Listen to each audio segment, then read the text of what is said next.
suis ingénieur en chef des mines et du pétrole et que j'ai travaillé pendant 27 ans au ministère du pétrole et du gaz. Voilà, donc après 27 ans de loyaux services, j'ai terminé ma carrière là-bas en prenant ma retraite l'année dernière, en 2021, en 2022 plutôt, en qualité d'ingénieur en chef des mines et du pétrole. Pourquoi l'exploitation, les revenus de l'exploitation pétrolière ne profitent pas beaucoup à l'État?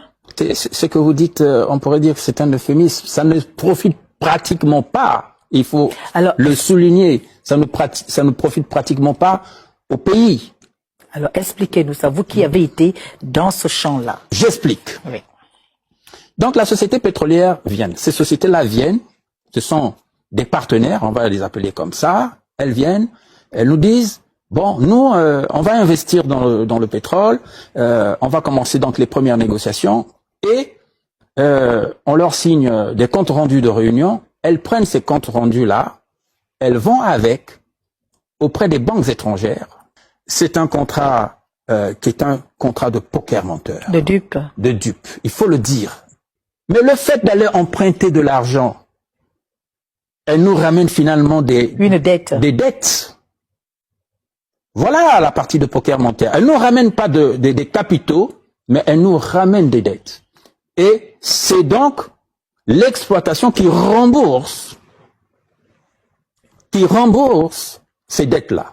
Mais ce qui est grave, c'est que lorsqu'elles vont emprunter ces fonds, elles empruntent cela avec un taux d'intérêt, on va dire de 2, sinon maximum, grand maximum de 3%.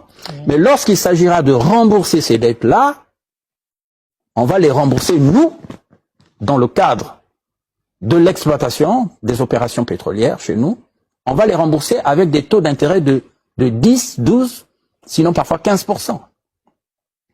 Cela fait que lorsqu'on arrive maintenant au niveau du partage de production, la société dit, parce que c'est ce que le contrat dit. La société étrangère. La société étrangère dit, parce que c'est cela le contrat, on commence d'abord par récupérer le prêt que nous avions fait pour venir faire ces opérations-là.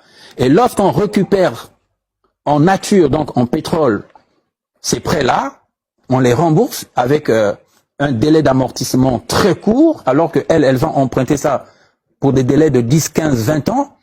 Nous, on les rembourse très rapidement sur 2, 3 ans. Elles récupèrent. Et quand elles récupèrent, ce qui reste de produits pétroliers, c'est ça, c'est là maintenant qu'on fait le partage. Et moi, ce que je reproche, moi, personnellement, pour avoir participé, c'est qu'on ait accepté que dans le partage même de production, la société pétrolière se retrouve parfois avec 55-60% de ce partage-là. Ce qui fait que, en gros, le pays ne gagne pas grand-chose. On dit du Gabon un pays pétrolier, d'accord, mais c'est un pays pétrolier pratiquement pauvre. Et ça ne nous permet pas d'avoir les moyens nécessaires à notre développement. Ça ne nous permet pas d'avoir les moyens nécessaires au bonheur du peuple gabonais. Et c'est valable pour la plupart des pays africains. Et c'est valable et pour les mines et pour le pétrole. Quand une société veut venir investir, en Afrique généralement, et surtout en Afrique francophone, quand une société veut investir, elle vient s'adresser à l'État. Mais l'État n'est pas une société. L'État n'est pas sur le terrain. Voilà des dysfonctionnements qu'il faut corriger. Ce sont des déséquilibres tellement graves qu'on ne se retrouve pas. Et c'est de là aussi que vient la corruption, dont vous faisiez allusion. Il faut que l'interface dans le domaine des affaires se fasse entre sociétés.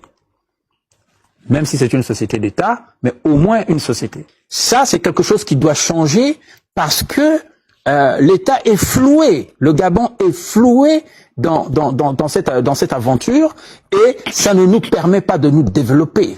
Bien sûr. Voilà. Or, aujourd'hui, pourquoi nous parlons aujourd'hui? C'est parce que nous sommes ancrés dans la transition. Nous disons, nous devons faire part de cela. Il faut que l'État le sache. Il faut qu'on rectifie le tir. Il faut surtout que les nouvelles autorités de la transition le sachent. Tout à fait. Il le faut. Sinon, on ne pourra pas s'en sortir. On va aller d'endettement en endettement. Or, la transition a besoin d'argent. Bien sûr. La transition a besoin d'énormes capitaux Bien sûr, comme pour je se l'ai mettre dit, en place, voilà. pour se mouvoir, pour pouvoir atteindre des objectifs, étant donné que les besoins sont énormes. Nous qui sommes dans le domaine des mines et du pétrole, nous connaissons exactement quel point, quel bouton vert Où aller chercher, où aller les chercher ressources financières. Hein? Je vais faire une petite discrétion, mais je ne vais pas tout dire. Voyez par exemple notre façon nous de vendre notre pétrole. C'est une façon archaïque, c'est une façon dépassée, surannée. Il faut passer à autre chose. Quoi? Tout pétrole brut finit toujours dans une raffinerie. Et ce qui est raffiné est beaucoup plus cher que ce qui est brut. Donc, Je n'en dis pas plus.